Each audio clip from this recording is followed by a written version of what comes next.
Hello everyone, welcome to back code with Hardeep channel. आज के इस वीडियो में हम बात करेंगे सी प्लस प्लस के एक बहुत ही important object oriented programming concept के बारे में, तो जिसका नाम है स्टैटिक डाटा मेंबर्स और स्टैटिक मेंबर फंक्शंस। ये कंसेप्ट इंटरव्यू में भी काफी बार पूछे जाते हैं और प्रैक्टिकल प्रोजेक्ट में भी बहुत इनका यूजेस है। ओके, तो आज के वीडियो में हम इन टू कंसेप्ट को क्लियर करेंगे विद इजी एग्जांपल्स के साथ। ओके, विदाउट एनी डाउट के साथ। ओके, तो चलिए शुरू करते हैं। सबसे पहले हम बात करते हैं what is a static data member, कि स्टैटिक डाटा मेंबर क्या होता है। तो यहाँ पर कुछ लाइंस लिखी हुई है, तो पढ़ते हैं one by one. It is attribute of a class member. जो स्टैटिक डाटा मेंबर है वो एट्रीब्यूट है किसका? क्लास मेंबर का। Okay, it is only one time declare. Static जो कीवर्ड है या डाटा मेंबर, इसको सिर्फ हम एक बार ही डिक्लेयर कर सकते हैं। It is belong to class. ये कहां से बिलोंग करता है? क्लास से। और कहां से नहीं करता? ऑब्जेक्ट से। ओके, ये फोर लाइन्स क्लियर है। अगर नहीं क्लियर तो कोई बात नहीं, क्योंकि हम जो अब इसके बाद करेंगे कोड में इंप्लीमेंट, तो वो हमें एग्जैक्ट बताएगा कि स्टैटिक डाटा मेंबर्स क्या होता है। ओके, तो यहाँ पर मैं क्या करता हूँ, देखो, जब हम किसी क्लास के अंदर स्टैटिक कीवर्ड का यूज करते हैं तो वो वेरिएबल्स क्लास लेवल का बन जाता है, नॉट ऑब्जेक्ट लेवल। अब ये लाइन क्या बोल रही है? देखो, फॉर एग्जांपल्स के लिए मेरे पास एक क्लास है, माय क्लास नाम है उसका, ठीक है। और इसके अंदर मैं पब्लिक एक्सेस स्पेसिफायर लेता हूँ। अब मैं क्या करता हूँ, इंट काउंट। मेरे पास ये एक वेरिएबल्स है। अभी ये कोई स्टैटिक नहीं है, ये सिंपल एक क्लास का मेंबर है। क्या है ये? एक सिंपल क्लास का मेंबर है। अगर मैं इस इंट के आगे, इंट से पहले स्टैटिक कीवर्ड का यूज कर दूं, तो ये क्या बन जाएगा? एक स्टैटिक डाटा मेंबर्स। क्या बन जाएगा? एक ये स्टैटिक डाटा मेंबर्स। मतलब कि जो भी, मतलब कि एक ही कॉपी बनेगी सभी ऑब्जेक्ट्स की। नहीं समझ आया तो कोई बात नहीं, एक बार इसकी डेफिनेशन को दोबारा रिपीट करते हैं। देखो, जब हम किसी क्लास के अंदर जब हम किसी क्लास के अंदर स्टैटिक कीवर्ड का यूज करते हैं, तो वो वेरिएबल्स क्लास लेवल का बन जाता है, ना कि ऑब्जेक्ट लेवल का।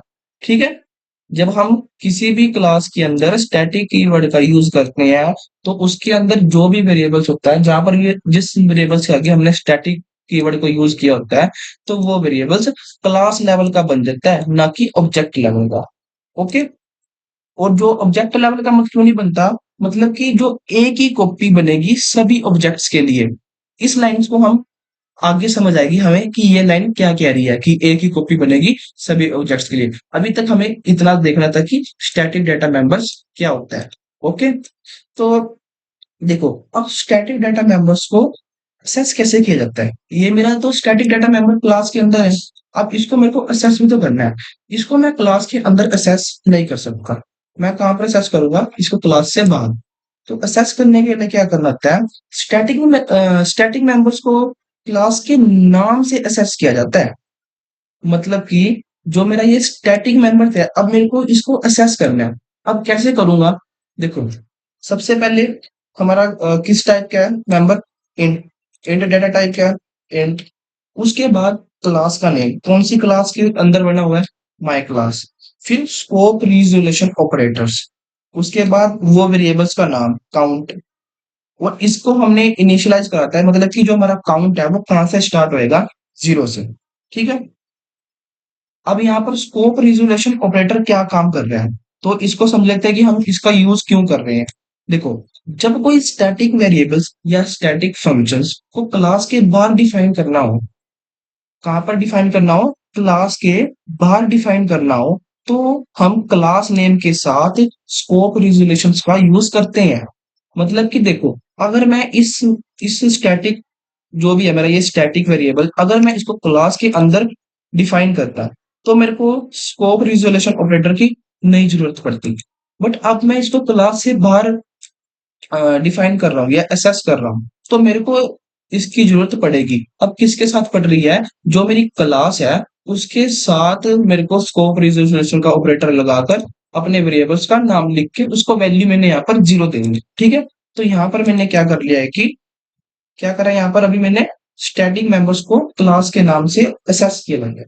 ठीक है, तो यहाँ पर मैंने जो मेरा स्टैटिक मेंबर है इसको यहाँ पर मैंने असेस कर लिया। ओके, देखो हर बार जब ऑब्जेक्ट बनता है तो स्टैटिक मेंबर्स की वैल्यू चेंज हो सकती है बट एक ही मेमोरी लोकेशन यूज होती है। अब इस लाइन का भी मतलब हमें समझना पड़ेगा। ठीक है, अभी तक हमने यहाँ पर सिंपल समझ लिया कि क्लास के अंदर स्टैटिक को कैसे यूज करते हैं, स्टैटिक कीवर्ड को। अब इसके पूरे कोड को लिखते हैं जिससे हमें ये पूरा कंसेप्ट समझ आ जाएगा। ओके, और 100% समझ आएगा। ठीक है, मैं वैसे दोबारा बताऊंगा एक बारी कि पूरा प्रोसेस स्टार्ट पॉइंट से लेके एंड तक पूरा समझाऊंगा लाइन बाय लाइन। ठीक है, तो अभी तक हमने यहाँ पर काम कर लिया। ठीक है, तो अब मुझे इसके अंदर क्या करना पड़ेगा। देखो, अब मैं दोबारा पब्लिश के अंदर आया हूँ, तो इसके अंदर मैं एक कंस्ट्रक्टर का यूज करूंगा। देखो कंस्ट्रक्टर तो अभी तक मैंने पढ़ाया नहीं है, ना ही उसकी वीडियो कोई अपलोड करी है। तो कंस्ट्रक्टर मैं तुम्हें बताता हूँ कि कैसे डिक्लेयर करते हैं। कंस्ट्रक्टर हम उसी उसी से डिक्लेयर करते हैं जिस नाम से हमारी क्लास बनी हुई है। फॉर एग्जाम्पल्स के लिए यहाँ पर मैं क्लास का नाम ले देता हूँ स्टूडेंट्स, क्योंकि हमें एक एग्जाम्पल्स के थ्रू समझना है ना ये कंसेप्ट। तो यहाँ पर मैं स्टूडेंट नाम रखता हूँ, S T, okay, students. Okay, तो यहाँ पर मेरा स्टूडेंट्स का नाम हो गया। तो कंस्ट्रक्टर हम कैसे डिक्लेयर करते हैं, यूजिंग क्लास नेम। यहाँ पर मैं क्लास नेम लिखूंगा S T U a student, sorry, S T student. ठीक है, और इसके अंदर जो मेरा काउंट वेरिएबल्स है उसको मैं क्या करवा दूंगा, प्लस प्लस। मैं सारा प्रोग्राम एक्सप्लेन करूंगा पूरा ए टू जेड। देखो जो भी मैंने स्टार्टिंग में तुम्हें बताया वो हमें बेसिक समझना पड़ता। ठीक है, पर अगर अगर नहीं कुछ समझते हम बेसिक तो हमें दिक्कत होती। ठीक है, तो यहाँ पर मैंने कंस्ट्रक्टर डिक्लेयर कर दिया। अभी तुमने सिर्फ इतना याद रखना है कि कंस्ट्रक्टर को कैसे डिक्लेयर करते हैं। सेम नेम ऑफ क्लास, जो क्लास हमने सेम जिस नाम से हमने क्लास बनाई है उसी नाम से हम कंस्ट्रक्टर डिक्लेयर करते हैं और ऐसे डिक्लेयर करते हैं। ठीक है, ओके, तो हमने यहाँ पर उसको असेस भी कर लिया, अपने स्टैटिक कीवर्ड्स को। ठीक है, तो अब यहाँ पर अब बारी आती है समझने की असली कंसेप्ट। इंट, यहाँ पर मेन फंक्शंस के अंदर हमने ऑब्जेक्ट्स को डिक्लेयर करना है ना, सॉरी, और इसको ऐसे करते हैं। ठीक है, तो अब मेरी क्लास का नाम क्या है, स्टूडेंट, एस टी स्टूडेंट, यही है ना क्लास का नेम। हाँ, okay, student S1, S2, S3। तो यहाँ पर मैंने कितने ऑब्जेक्ट्स को डिक्लेयर करा है, कितने ऑब्जेक्ट्स को डिक्लेयर करा है, तीन, जो कि S1, S2, S3 है। बाकी मैं एक चीज देख रहा हूँ कि जो मेरा ये स्टूडेंट्स क्लास का नेम है इसमें आई थिंक कुछ गड़बड़ है। स्टूडेंट सेम है, सेम है।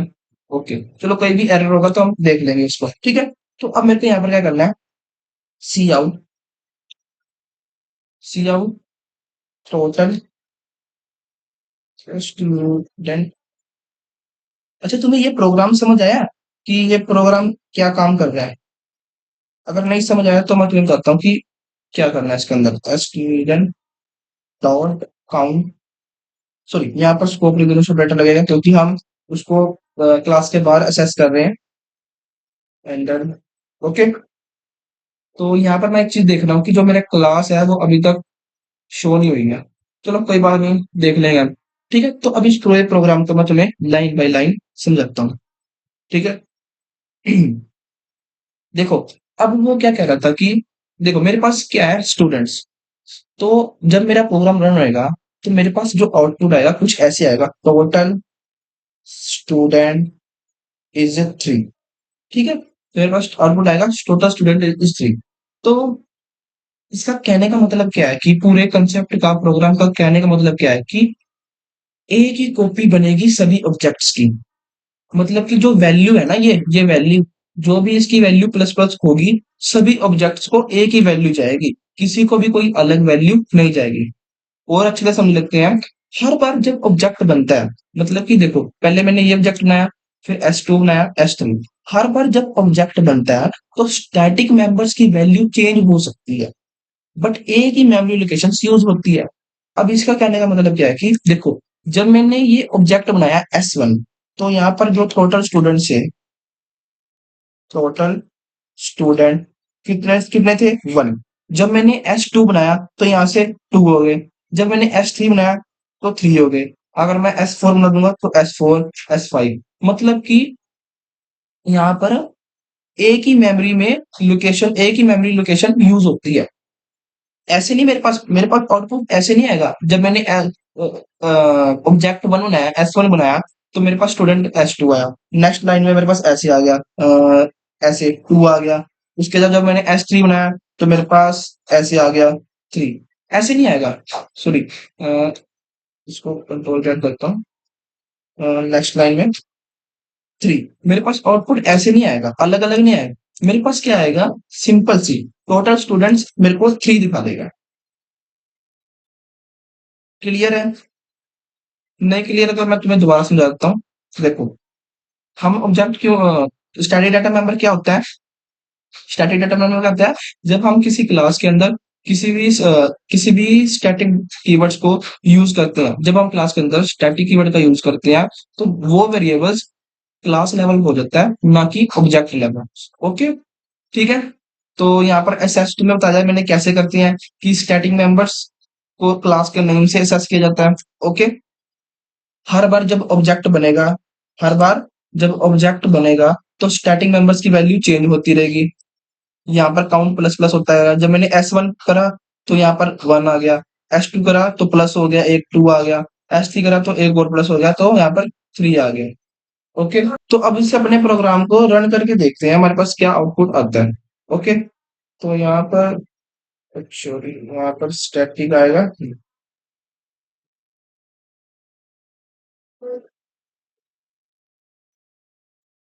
तो यहाँ पर मेरे पास टोटल स्टूडेंट्स 3 है, ऑब्जेक्ट कितने बनाए हमने, S1 S2 S3, that means हमारे पास स्टूडेंट्स कितने हैं टोटल, 3। ठीक है, तो ये होता है data, static data members. Okay, तो मैं तुम्हें एक बारी और जल्दी से एक्सप्लेन कर देता हूँ कि हमने कौन कौन सा कॉन्सेप्ट किस लिए यूज करा है। ये स्टैटिक इंट काउंट क्या कर रहा है, सब ऑब्जेक्ट्स के लिए एक कॉमन वेरिएबल्स बनाया गया है, जो कि जो है क्लास लेवल, मतलब कि सब सारे ऑब्जेक्ट इस वेरिएबल्स का यूज करेंगे। ओके, और यहाँ पर ये कंस्ट्रक्टर्स क्या कर रहा है, स्टूडेंट नाम का कंस्ट्रक्टर क्या कर रहा है कि जब भी नया ऑब्जेक्ट बनता है तो हमारा जो काउंट है वो इंक्रीज होता है। जैसे ही मैंने S1 ऑब्जेक्ट बनाया तो यहाँ पर 1 हो गया, S2 बनाया 2, S3 ऐसे, ठीक है, तो इंक्रीज होता रहेगा 1 बाय 1। तो और ये लाइन क्या काम कर रही है, ये वाली मेमोरी एलोकेट की गई है, जहां जो क्लास के बाहर यूजिंग स्कोप रिजोल्यूशन ऑपरेटर्स, मतलब कि मेमोरी को एलोकेट किया गया है, जो मतलब कि हमने यहाँ पर स्टैटिक्स मेंबर, जो स्टैटिक डाटा मेंबर्स था, स्टैटिक वेरिएबल सॉरी, उसको हमने यहाँ पर असेस किया था using class names with scope resolution operators. Okay, तो यहाँ पर ये क्या काम कर रहा है, स्टूडेंट्स काउंट स्टैटिक मेंबर्स को क्लास के नाम से असेस किया गया। यहाँ पर हमने जो स्टैटिक मेंबर है उसको क्लास के नाम से असेस किया, जहां पर इसकी वैल्यू स्टोर होगी, जितने +1 2 3 होगा ना, जो भी प्लस होएगा तो यहाँ पर उसकी वैल्यू स्टोर हो जाएगी। ओके, तो यहाँ पर मैंने तुम्हें एक लाइन बताई थी, जिसका नाम था कि एक ही कॉपी बनेगी सभी ऑब्जेक्ट्स के लिए, दैट मीन्स हर बार जब ऑब्जेक्ट बनता है तो स्टैटिक मेंबर्स की वैल्यू चेंज होती रहेगी। मतलब ये मैंने तुम्हें बोला था कि सिंपल सी बात में कि जो ये वेरिएबल्स है ना काउंट, यही सबके लिए सेम होगा, सारे ऑब्जेक्ट इसका ही यूज करेंगे। तो अगर मैं तुम्हें कुछ पिक्चर्स के हिसाब से समझाऊं, तो अगर तुम्हें इस पिक्चर्स को देख के समझ आ रहा होगा कि हमारे पास जो काउंट वेरिएबल्स है, ये तीनों ऑब्जेक्ट्स है हमारे पास, S1 S2 S3, ये तीनों किसका यूज कर रहे हैं, एक ही का यूज कर रहे हैं, जिसका नाम है count variables, common to all 3 objects. जो मेरा काउंट वेरिएबल्स है कॉमन है सभी 3 ऑब्जेक्ट्स के लिए। अगर यहाँ पर मैं S4 S5, तो तब भी ये काउंट ही उनके लिए कॉमन होगा, किसी के लिए भी कोई अलग ऑब्जेक्ट नहीं होगा, सबके लिए सेम वेरिएबल्स। क्लियर है? नेक्स्ट हम बात करते हैं what is static member functions.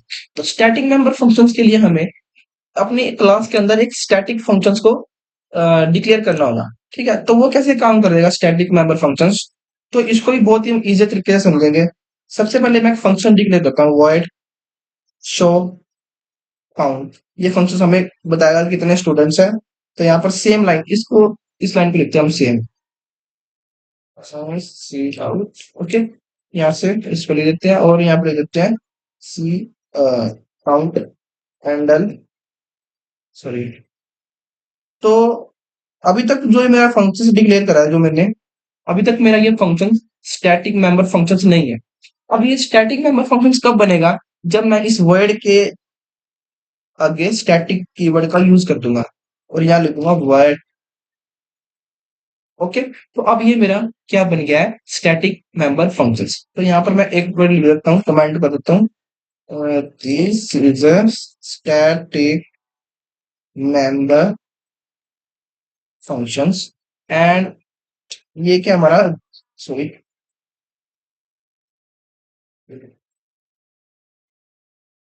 This is a static data member. Okay, ये हमारा स्टैटिक डाटा मेंबर है और ये हमारा स्टैटिक मेंबर फंक्शन है। ठीक है, अब इसका थोड़ा सा मेन में भी कुछ डिफरेंस होगा। ठीक है, तो यहाँ पर ऑब्जेक्ट वैसे ही हमने जैसे हम डिक्लेयर करते आ रहे हैं क्लास के अंदर, ठीक है, वैसे ही डिक्लेयर करने हैं। तो अब यहाँ पर हमें इस फंक्शंस को कॉल करना पड़ेगा। अब फंक्शंस को कॉल कैसे करेंगे? क्लास का नेम, क्लास का नेम स्कोप रिजोल्यूशन ऑपरेटर का यूज करेंगे, फिर उस फंक्शन का नाम लिखेंगे जो हमने फंक्शन बनाया। ठीक है, तो अभी पहले हम समझते हैं इसको, स्टैटिक मेंबर फंक्शंस को। ठीक है, देखो, जो हमारा स्टैटिक मेंबर फंक्शन होता है ना, इसको ऑब्जेक्ट्स के बिना कॉल किया जा सकता है। मतलब कि जो स्टैटिक मेंबर फंक्शन है, इसको हम बिना ऑब्जेक्ट के कॉल कर सकते हैं। ठीक है, ये सिर्फ स्टैटिक मेंबर्स को ही असेस कर सकता है। जो हमारा स्टैटिक मेंबर फंक्शन है, ये सिर्फ स्टैटिक मेंबर्स को ही असेस कर सकता है। देखो, अब अगर यहाँ पर मेरा क्या काउंट है, और काउंट क्या मेरा एक स्टैटिक है, तो ये इसको इजिली असेस कर देगा, कोई एरर नहीं देगा। ओके, और इसमें दिस पॉइंटर नहीं यूज होता। मतलब कि जो हमारा एक देखो, एक ना पॉइंटर होता है दिस पॉइंटर, ठीक है, जिसको हम कंस्ट्रक्टर्स के अंदर पढ़ रहे होंगे, वो किस लिए काम करता है। सिंपल सी अभी बात रखने के लिए है कि दिस पॉइंटर नहीं होता, क्योंकि ये किसी एक ऑब्जेक्ट को बिलोंग नहीं करता। मतलब कि देखो, अब ये किसी एक ऑब्जेक्ट को बिलोंग तो नहीं करता ना, सबके लिए सेम है। ये तो नहीं है ना किसी के लिए अलग है। मतलब कि जो हमारा काउंट है वो सब जितने भी ऑब्जेक्ट है उन सब के लिए कॉमन है। ठीक है, तो दिस पॉइंटर भी एक पॉइंट होता है, कंसेप्ट है, जिसको हम कंस्ट्रक्टर के अंदर समझेंगे कि वो क्यों यूज करते हैं। ठीक है, अभी के लिए हमने सिर्फ स्टैटिक मेंबर स्टैटिक फंक्शंस के ऊपर फोकस करना है। ओके, तो अब इसके यहाँ पर एक बार इसको भी समझ लेते हैं। देखो, तो यहाँ पर क्या कर रहा है कि देखो, यहाँ पर हमने तीन ऑब्जेक्ट्स बनाए हैं, ठीक है, S1 S2 S3, जो कि जो हमारा कंस्ट्रक्टर है कितनी बार चलेगा? तीन बार, यानी कि तीन टाइम, तीन बार हमारा जो काउंट है वो इंक्रीमेंट होगा, 1 2 3। ठीक है, और फिर स्टूडेंट शो काउंट ने क्या करा है कि बिना ऑब्जेक्ट के सी आउट को प्रिंट करा है। मतलब कि हमने अभी एक लाइन पढ़ी थी कि उस लाइन का नाम क्या था, कि इसको बिना ऑब्जेक्ट के कॉल किया जा सकता है। देखो, अगर मैं ऑब्जेक्ट में कैसे कॉल करते हैं मैं तुम्हें बताऊं, S1 डॉट शो काउंट, ये हो गया हमारा, ये हो गया ऑब्जेक्ट के थ्रू कॉल। ठीक है, तो हमने इसको बिना ऑब्जेक्ट के कॉल करना है। अब बिना ऑब्जेक्ट के कैसे कॉल किया है? क्लास का नेम लिखा कि ये फंक्शन कौन सी क्लास के अंदर है, फिर स्कोप रिजोल्यूशन ऑपरेटर का यूज करा, जिससे ये कि फंक्शन हमारे पास कॉल हुए। ठीक है, तो अब इसको एक बार रन करके देख लेते हैं। सॉरी, इसको मैं यहाँ रन करके देखते हैं एक बारी।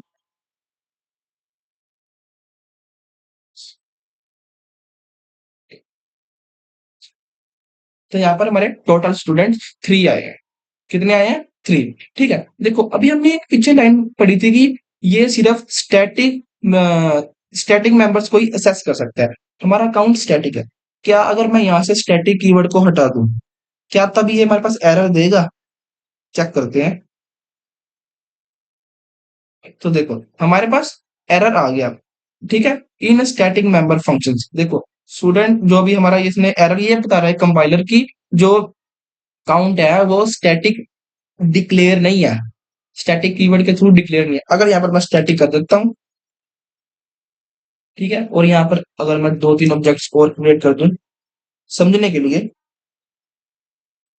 ठीक है, हाँ, तो अब मैं देखूं इसको रन करके,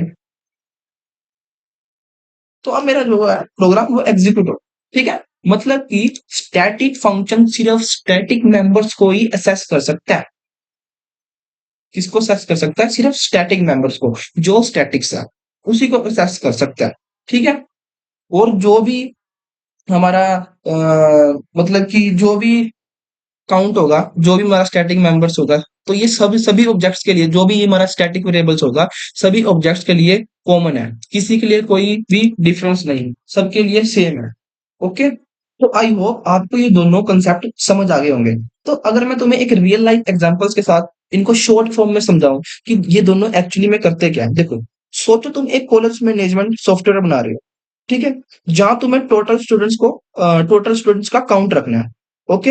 हर बार जब न्यू स्टूडेंट रजिस्टर करे, तो स्टैटिक मेंबर्स का जो काउंट अपडेट हो जाए। मतलब कि देखो, एक कॉलेज मैनेजमेंट सॉफ्टवेयर तुम बना रहे हो, ठीक है, जहां पर तुम्हें क्या करना है कि टोटल स्टूडेंट्स का काउंट रखना है, टोटल स्टूडेंट्स का काउंट रखना है। और जब भी कोई न्यू स्टूडेंट्स कॉलेज के अंदर रजिस्ट्रेशन करे या कॉलेज के अंदर आए, तो वो जो काउंट है ना, काउंट वाला कॉलेज कॉलेज मैनेजमेंट जो सॉफ्टवेयर है, वो क्या करे, अपडेट हो जाए। फॉर एग्जांपल्स के लिए अभी तक मेरे पास कितने थे कॉलेज के अंदर?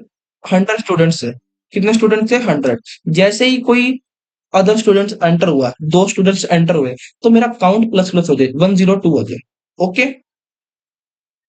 मतलब कि इसका use system wide count maintain करने के लिए होता है। देखो, यूज तो बहुत तरह से होता है, बट एक रियल लाइफ एग्जांपल समझने के लिए। ठीक है। तो आज हमने जाना है कि स्टैटिक डाटा मेंबर्स और स्टैटिक मेंबर फंक्शंस क्या होते हैं, कैसे काम करते हैं, और उनका रियल लाइफ यूज क्या हो सकता है। ओके। अगर आपको वीडियो अच्छी लगी हो तो please like share and comment करें और सब्सक्राइब जरूर करें। ओके। मैं मिलता हूं आपको नेक्स्ट वीडियो में, तब तक keep coding and keep learning.